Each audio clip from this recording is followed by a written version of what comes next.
In January 1990, a jury in Los Angeles returned its verdict in the longest and most expensive criminal trial in American history. 6 years, $16 million in prosecution costs, 450 children interviewed, 7 teachers indicted, more than 300 counts of child molestation filed. And at the end of all of it, after the testimony and the evidence, and the years of headlines, and the national conversation about satanic ritual abuse, and hidden underground tunnels and photographs that were never found, the verdict was not guilty. Not guilty on 52 counts against Peggy McMartin Bucky. Not guilty on the majority of counts against her son Ray. The jury deadlocked on 13 remaining charges against Ray, and when a second trial was held, on those he was acquitted on all of them too. In the end, not one person was convicted of a single crime at the McMartin preschool. Outside the courthouse that day, 500 people were gathered with signs. The signs read, "We believe the children." They had believed the children for 6 years. The acquittals did not change that. Many of them went home still believing.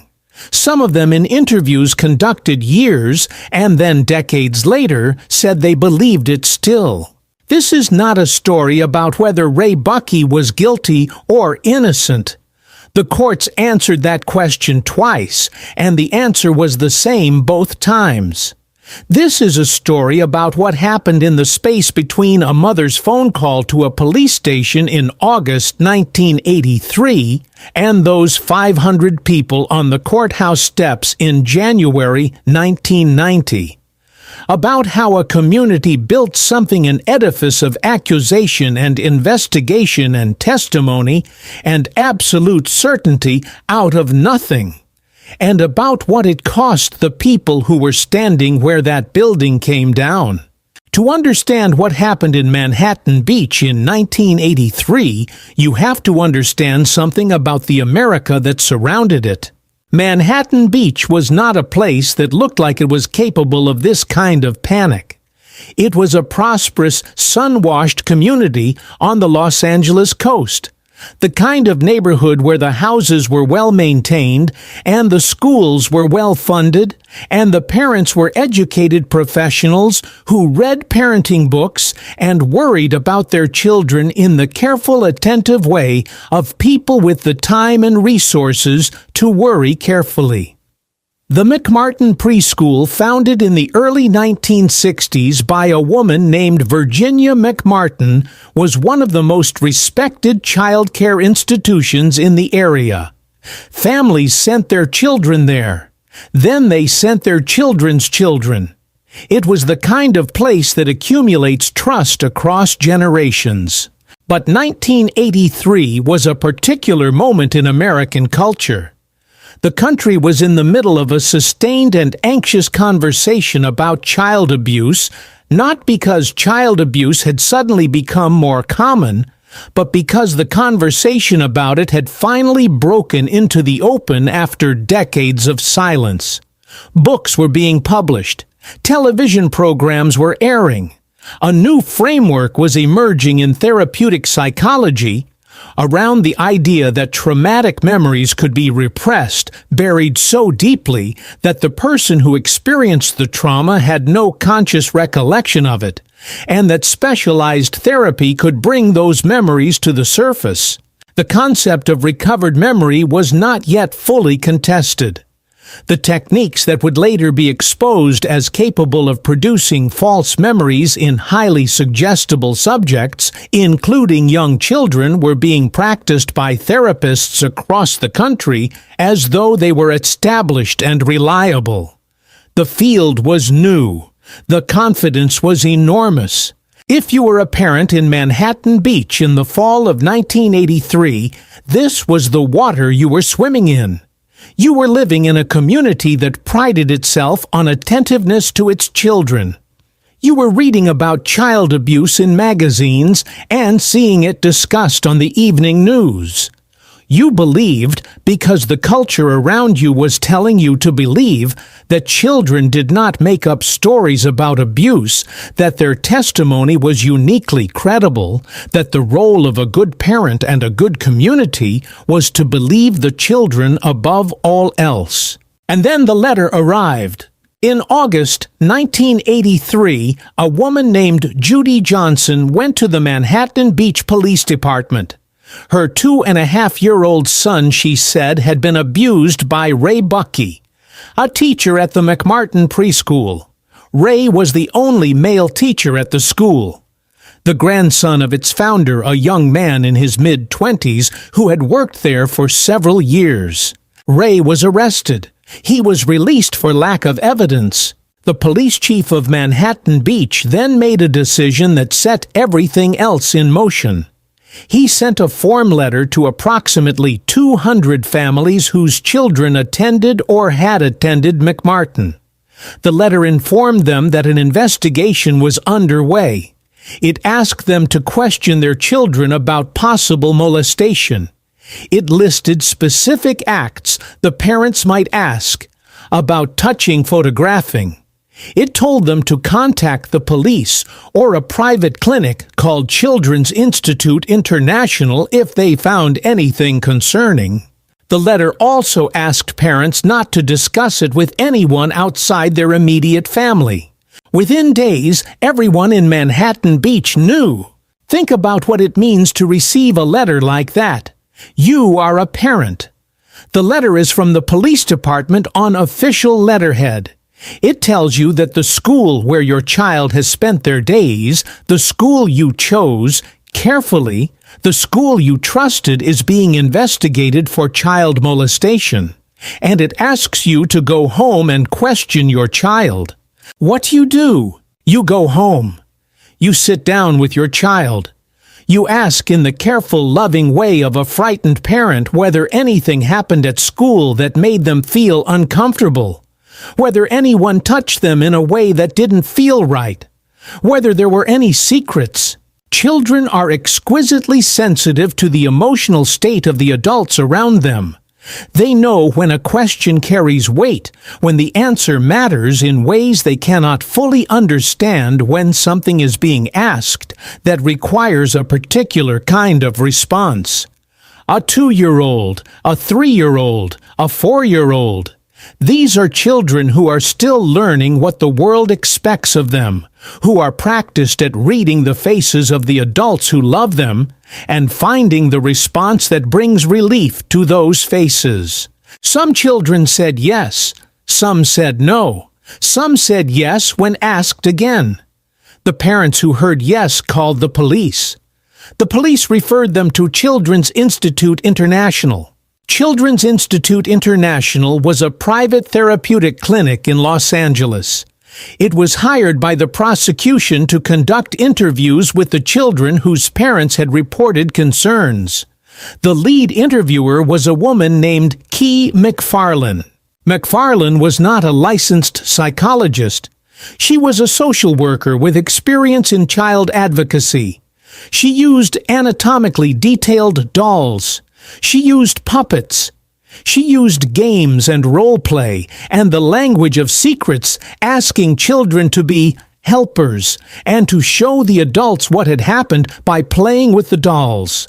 She told children that other children had already told her things. She praised children who described abuse and redirected children who denied it. The techniques she used were not invented for McMartin.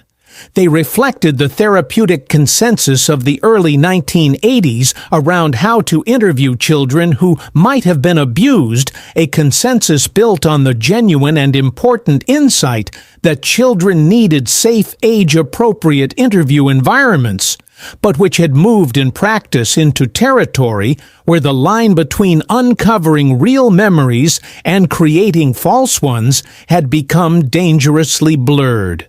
Over the course of several months, McFarlane and her colleagues at CII interviewed approximately 400 children. Their conclusion, roughly 360 of those children had been sexually abused. 360 children at one preschool by a staff of fewer than 10 people. As the interviews continued, the stories the children told expanded. Not just touching rituals, not just the classroom tunnels beneath the school, not just the teachers strangers brought in from outside. Children described being taken to cemeteries, to car washes, to churches where animals were killed and their blood was consumed. They described teachers flying through the air. They described a game called Naked Movie Star. They described things that, if taken literally, described not a preschool, but a satanic cult operating in the middle of a residential neighborhood in one of the most densely populated areas of the United States, without attracting any notice from anyone. The parents listened to these accounts and believed them. The investigators documented them and believed them. The district attorney received them and believed them. No one found any physical evidence. Not a photograph, not a piece of clothing, not a tunnel entrance, not a bone from a sacrificed animal, not a single piece of the physical world that would have had to exist if what the children were describing had actually happened. The absence of physical evidence was explained away. The children had been so thoroughly traumatized, it was said that they could not be expected to produce reliable descriptions of time and place. The sophistication of the abusers was such that they had managed to leave no trace. The tunnels must be there. The investigators simply had not looked in the right places. In 1985, approximately 50 parents arrived at the McMartin preschool with shovels and a backhoe. The school had been ordered to close. The building was vacant. The parents had come to find the tunnels. They dug. They found the remains of a tortoise. They found some broken toys. They found the things that end up beneath the foundations of buildings, debris artifacts of ordinary life accumulating over decades. They found no tunnels. They announced that the tortoise remains were evidence of animal sacrifice. The excavation was photographed and filmed. The images ran in newspapers and on television. If you saw those images without context, 50 adults digging urgently in the ground near a shuttered preschool, you might have thought you were watching people search for something they had every reason to believe was there. And in a sense, you would have been right. They had every reason to believe by that point. The believing had been going on for 2 years. It had been validated by the police, by therapists, by the district attorney, by the national media that had descended on Manhattan Beach to cover what had become the most high-profile child abuse case in American history. The believing had built something. An architecture of certainty so solid that a hole in the ground full of broken toys could be made to fit inside it. The tunnels were not there. A team of archaeologists hired after the school was finally demolished in 1990 confirmed this definitively. They found no evidence of any underground structure beyond the building's ordinary foundation. But the excavation had happened in 1985. The trial did not begin until 1987. By the time the archaeologists rendered their conclusion, the case had already cost the Buckey family years of their lives, and the community of Manhattan Beach years of its sense of itself. The trial of Peggy McMartin Buckey and her son Ray began in April 1987. Ray had been in jail since 1984. Held on bail, he could not meet awaiting a trial that kept being delayed. He was 28 when he was arrested. He was 31 when the trial finally began. He had spent 3 years in custody before a single day of evidence was presented to a jury. 3 years in a cell. While the investigation continued outside, and the accusations grew more elaborate, and the national media ran story after story about satanic ritual abuse at American preschools. while his grandmother in her 80s sat under a cloud of accusation she had done nothing to earn, while his mother, who had worked alongside him at the school for years, waited for a proceeding that would not begin for 3 more years from the day they were first charged. The preliminary hearing alone, the proceeding before the trial, lasted 18 months and produced 65,000 pages of transcript. The hearing itself became a spectacle covered by the Los Angeles media as a daily serial with reporters camped outside the courthouse and television cameras trained on the witnesses as they arrived and departed. The city was watching. The country was watching. And what they were watching in the framing of the coverage was not a proceeding in which guilt had yet to be established. It was the methodical unveiling of an already established truth. Peggy McMartin Buckey, 60 years old, had dedicated her professional life to the education of young children. She had worked at the school her mother founded for decades. She had, by any account from families who were not caught up in the accusations, been exactly the kind of teacher you wanted for your child patient. Caring, experienced, the sort of person who remembered children's names years after they had moved on from her classroom. The prosecution presented its case over the course of more than a year. The interview tapes from Children's Institute International were played for the jury. And here something shifted. The jury watched the tapes. They watched McFarland sit across from small children and ask leading questions, suggest answers, praise descriptions of abuse, and express disappointment when children denied it. They watched the technique, and they saw what the technique was doing. Jury foreperson Louise Chang said afterward, "The interview tapes were too biased, too leading. That was the main crux of it." Another juror was more direct. "Whether I believe he did it and whether it was proven are two very different things." The jury acquitted on 52 counts. It deadlocked on 13. A second trial on the deadlocked counts ended in acquittal on all of them. Judy Johnson, the woman who had made the original accusation, the woman whose phone call to the Manhattan Beach Police in August 1983 had set 6 years of investigation and prosecution and national panic into motion, had died in 1986, in the middle of the preliminary hearings of complications from alcoholism. She had been diagnosed with paranoid schizophrenia. The psychosis had been documented. The prosecutors knew about the diagnosis. The jury was never told. Ray Buckey walked out of the courthouse in 1990 a free man in the legal sense. He was 33 years old. He had spent 5 years in custody for crimes that 2 juries concluded had not been proven. He later changed his name and moved to the Pacific Northwest, where he built a quiet life. His attorney, Danny Davis, said he was the most heroic client he had ever defended, not only because he was innocent, but because he endured what was done to him with a quiet dignity that the circumstances did not require of him and that most people could not have maintained. Davis also said something else that has stayed with me. He said whether he did it and whether it was proven are two very different things. A juror had said the same. The phrasing is careful. Careful in the way that people are careful when they are trying to navigate the distance between what they believe and what the evidence established. What the evidence established in 2 trials was that the charges had not been proven. What people believed in many cases did not change.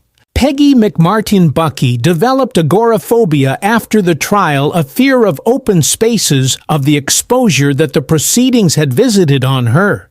She spent the years that remained to her largely inside. She died in 2000 in the house she rarely left. Her mother's school was gone. Her son had rebuilt himself under a different name in a different state. Her own name remained attached in any search of the public record to the most infamous child abuse trial in American history, a trial in which she had been acquitted of every charge. Virginia McMartin, the founder of the school, was 83 years old when the charges were finally dismissed against her. She had spent the last decade of her life under the shadow of accusations she never stopped denying. She died in 1995. The school she had spent 30 years building had been demolished. 9 preschools and daycare centers in the Manhattan Beach area went out of business during and after the McMartin investigation. The teachers and workers associated with them, people who had done nothing who were connected to the hysteria, only by proximity, faced accusations that followed them for years. Background checks, community whisper campaigns. The particular difficulty of rebuilding a professional life when you have been publicly associated with child abuse, even when no charges were ever filed against you. In 2005, one of the children who had been interviewed by CI, now an adult, gave an interview to a reporter. He said that he had lied, not deliberately, not maliciously. He had been 3 years old when he was interviewed, and he had done what 3-year-olds do when they understand that the adult across from them needs a particular kind of answer. He had given them what they needed. I said what I needed to say. He told the reporter. I had no idea what I was saying. McMartin did not happen in isolation. That is the part of this story that is hardest to sit with. While the McMartin trial was making its slow way through the Los Angeles courts, similar cases were spreading across the country. In Jordan, Minnesota, in 1983, 24 adults were accused of sexually abusing children in an organized ring. The accusations included children being taken to locations for group abuse sessions, precisely the kind of organized predation that McMartin had described. All charges were eventually dropped or resulted in acquittals. In Kern County, California, just a few hours from Manhattan Beach, 36 adults were convicted of child sexual abuse in cases that used similar interview techniques to those at CII. Many of those convictions were later overturned. In a daycare center in Malden, Massachusetts, a man named Gerald Amiro was convicted and imprisoned in a case where prosecutors had consulted with the McMartin legal team. He spent years fighting for exoneration. The accusations of satanic ritual abuse at daycare centers and preschools, fueled by the same therapeutic frameworks, the same interview techniques, the same cultural panic, appeared in state after state. Television programs covered the cases with the same mixture of horror and certainty that had surrounded McMartin from the beginning. A 1988 manual for therapists working with children described the signs that a child had been involved in satanic ritual abuse. The manual was used in training sessions across the country. Approximately 1 million people, by some estimates, were falsely accused of child abuse during the years of the Satanic Panic. Many of them were investigated. Many lost their jobs and their professional reputations. Some were convicted and imprisoned. Andrew Jr. Chandler, a daycare bus driver in Madison County, North Carolina, was sentenced to consecutive life sentences in 1987 and remained incarcerated for decades, his case among the hardest to revisit, because the system that had created it was deeply reluctant to fully acknowledge what it had done. The techniques developed and deployed at McMartin, the anatomically detailed dolls, the suggestive questioning, the therapeutic framework that treated a child's denial of abuse as itself a symptom of abuse, these techniques were exported and used across the country before anyone in a position of authority slowed down enough to ask whether they were producing truth or producing testimony. What they were producing in case after case was testimony. That is not the same thing. I want to say something about the 500 people outside the courthouse with their signs. They were not wrong to love their children. They were not wrong to have been frightened 6 years earlier when a letter arrived from the police department telling them that the school they trusted might not be safe. They were not wrong to have wanted someone to be held responsible if their children had been hurt. The desire to protect a child from harm is one of the most fundamental human impulses there is, and nothing that happened in Manhattan Beach between 1983 and 1990 changes that. What happened, what the McMartin case is actually about, when you get beneath the headlines and the legal arguments and the archaeological reports, is what becomes possible when that impulse is met by a system that does not know how to contain it. When a police department sends a letter that plants a question in 200 families simultaneously. When a therapeutic clinic uses techniques that produce the memories the clinic is looking for. When a prosecution decides that the absence of physical evidence is not a problem to be solved, but an inconvenience to be explained. When a media environment covers the accusations as established fact before any of them have been tested in court. None of those people set out to destroy the lives of the Bucky family. The police chief who sent the letter thought he was protecting children. McFarland thought she was uncovering abuse. The prosecutors thought they were pursuing justice. The parents outside the courthouse thought they were standing up for their children. The distance between what they thought they were doing and what they actually did is the thing that makes this case so hard to hold. It would be easier if someone had lied. If someone had known the tunnels were not there and said they were. If someone had known the children were not abused and pretended otherwise. But that is not what happened. What happened was that a community wanted very badly to believe, something wanted it for reasons that were not unreasonable, in a moment that was not paranoid by the standards of the time, and the wanting was strong enough to build an entire structure out of nothing. A structure that sent people to prison, that demolished a school, that spent $16 million of public money and 6 years of court time on accusations that 2 juries concluded had not been proven. And that sent 500 people to the courthouse steps on the day of the acquittals, certain that the system had failed their children. Some of them are still certain. The tunnels were not there. The cameras were not there.